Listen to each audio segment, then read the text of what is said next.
Huge weekend in the SEC, pitting two top teams, two different games between four top teams, I guess you could say. Georgia and Ole Miss. All eyes in Atlanta will be on that game on Saturday in Ole Miss, with Ole Miss being slight underdogs at home to Carson Beck and the Georgia Bulldogs. We talked a little bit about this game yesterday. We definitely talked about Carson Beck's struggles. There's no doubt that this game, he has to play better in this game if the Braves are, or if the Bulldogs are going to escape with a win. But I still want to go down to where I think this game is going to be decided. It's going to be the front seven of both of these two teams. It is going to be Ole Miss's front seven against Georgia's offensive line that has some chinks in the armor. It's not as good as I think we thought it was going to be coming into the season. Can they establish the run and take some of that pressure off Carson Beck, something that hasn't been a given all season? It's going to be very difficult to do that against Ole Miss. And can they protect Carson Beck? Because if you can't protect Carson Beck and you can't run the ball, I don't see any way how Carson Beck is going to get in a rhythm and break out of this front of this funk. But it's the same thing on the other side of the ball, right? Like Ole Miss's weakness is their offensive line, and then you have the strength of Georgia in the front seven and getting after Jackson Dart and the quarterback. It's going to be decided by these two pass rushers. I don't think there's any doubt about it. Could be a really ugly game.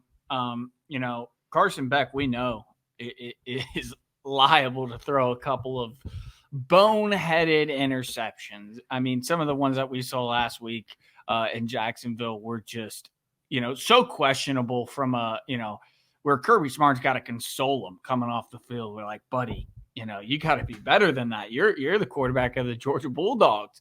But in that same breath, Jackson Dart is also liable to do some absolutely dumb stuff. Like, I agree with you that, it's going to be decided in the trenches. But another aspect is like, what are these defensive coordinators going to do to put pressure on the opposing offensive coordinators? It'll be Lane Kiffin versus Glenn Schumann and vice versa.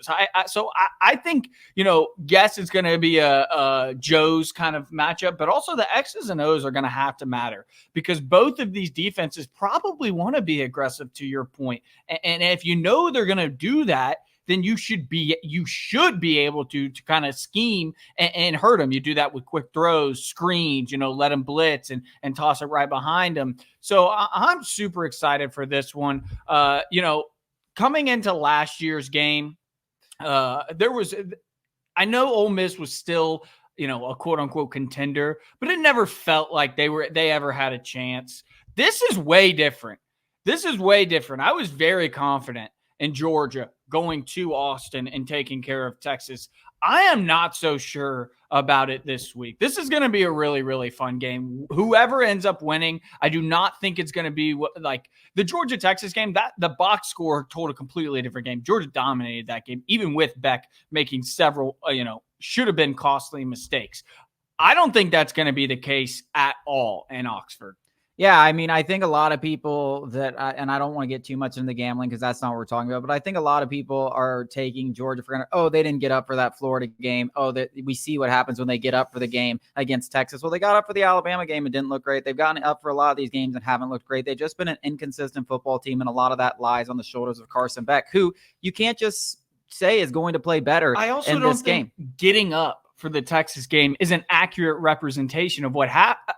Texas just wasn't as good as everybody thought they were, too. Like, they beat the hell out of Michigan because Michigan sucks. Yeah. And they beat the hell out of an Oklahoma team because they didn't have a quarterback and they were going through their own personal drama. Well, where Georgia just got them at the right time. Like, Texas was not a good football team, still is the same not so good football team. That's just the fact in my eyes. Well, yeah, I mean, that's exactly what I was going to say. Like, I think if you're just going in there thinking they're going to do the same thing to Texas, I think you're totally mistaken. 100%. I think Ole Miss is a far better football team. I think this is another team, another aspect that we talked about going in the Texas game is Texas hadn't been tested. Like, that was their first real test. I think they learned a lot from that Georgia game, and I think they'll be better as the season goes because of this. But this Ole Miss team, they played a lot of teams. They've lost a couple of games. They're playing with their backs against the wall. They've played good football teams that Texas had not up to this point. And that is going to help them in this matchup for Georgia. And also last year's game will help them. There's revenge on their mind. They know that they weren't nearly good enough as they needed to be. They know what it takes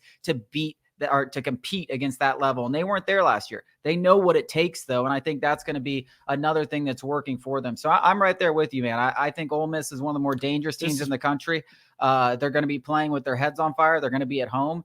They're due for, just like we talked about South Carolina, one of these big marquee wins. They just have so much talent, man. And listen, I can't stress enough how good this defensive line is. It's the best defense Ole Miss has had in my lifetime, I'm pretty sure. We talk all the time about South Carolina's defensive line, and yes, it's amazing. And we've seen that on the biggest stage. But I don't think a lot of people have seen just how good Ole Miss's defensive line. And Georgia's defensive line is right there with them. Yeah, I mean, Walker is insane. But that's something that we're used to seeing. True. And listen, this Ole Miss offensive line on the flip side, huge mess. Like that is where Georgia has a chance to take advantage of this game. One thing, they played outstanding against South Carolina, Ole Miss's offensive line. But if you watch that game, it wasn't what I'm talking about where it's, your guys versus my guys. Lane Kiffin was helping out his offensive line with against the South Carolina defensive front that he knew was going to be ultra aggressive. That's the kind of stuff I'm looking for from Lane, where it's like, it almost feels like, Ole Miss's offense versus Georgia's defense. It doesn't even feel like the Jimmies and Joes. It feels like Lane Kiffin versus Glenn Schumann. On the other side of the ball, Beck is, you can't argue with it. Beck's got to be better. It's not really even up to Bobo at this point. Beck's just got to be better. But and they also have to run the ball, though. Yeah. Georgia has, this run game has gone dormant. I mean, it is not the one thing that you've always been able to rely on from Georgia football teams over the last half decade, 6 years, 7 years, whatever you want to say, is they can run the football. They're going to be able to run the football against whatever team they play. And they have not been able to do that this year consistently. It's going to be very tough to do against Ole Miss, but they have to do it. They have to stay committed to it, because if they make this Carson Beck versus Ole Miss and let those guys pin their ear back, it is not a recipe for success. It's a tough one to predict because there's a lot of really good players in this game. There's two really good defenses. There's quarterbacks that you probably feel more confident in, Jackson Dart than Carson Beck. There's no doubt about that. But you also feel a lot more confident probably in Kirby Smart than Lane Kiffin. So, I mean, to me, it's a real coin flip. It's a coin flip type of matchup between a team that's trying to establish itself as the best in the SEC and maybe the best in the country, and a team that's trying to get to the college football playoff, knowing they cannot drop a game, and they have this game at home. Very, very interesting stuff. Yeah, I think what it comes down to is the version of Beck that you're going to get. He's a veteran at this point. He's a season and a half deep as Georgia starters. He's seen everything at this point. This isn't his first road game in a massive environment. So, you really got to lean on him if you're Kirby Smart and kind of say, because you don't have Brock Bowers. You don't have Ladd McConkey anymore. You don't have Nick Chubb. You don't have Sony Michel. You got to lean on your quarterback. And if you're going to win this game, you can't try and protect him with the game plan, in my opinion. I think Ole Miss is too good to do that. Georgia in the past could do that, protect their quarterback with the run game, like you mentioned, just playing good. That's not the case anymore. Like, they're going to have to lean on Carson Beck. And if you're a Georgia fan, I know that might not be what you want to hear, but also you're not going to get anywhere in this season, long-term, without Carson Beck. So you might as well, try and find out at some point earlier in the season, like, hey, can we trust you or not? Because, sooner or later, you got Tennessee looming. You make it to the SEC championship, and then there's the playoffs. Eventually, he's going to have to win you some football games. This Georgia defense and this Georgia run game isn't good enough to carry him. I think this is kind of the moment where you look at him and go, are you going to step up? Is this who you are, or are you different? And then hypothetically, we're sitting here Monday and he doesn't step up. Are we talking about a quarterback change? Because now then Georgia's playing basically every single game for the rest of the season is going to be for their college football playoff lives, including if they make it to the college football playoff, they'll be playing for their season every single game.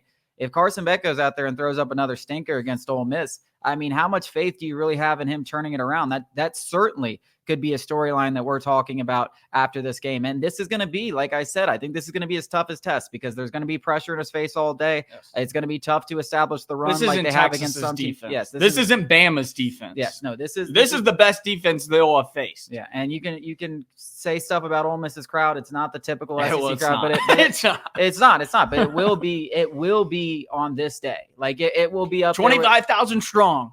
Yeah. But still, I mean, listen, South Carolina doesn't have the biggest stadium. It's the same size. It's the same size. It's way louder. I know. But you can't tell me this stadium, this environment isn't going to be able to get up in a I'm similar challenging fashion. you, old piss. I agree, and Lane Kiffin will definitely be complaining about it if it's not. He'll find something to complain about each week, except for the fact that he can't coach and win a big game.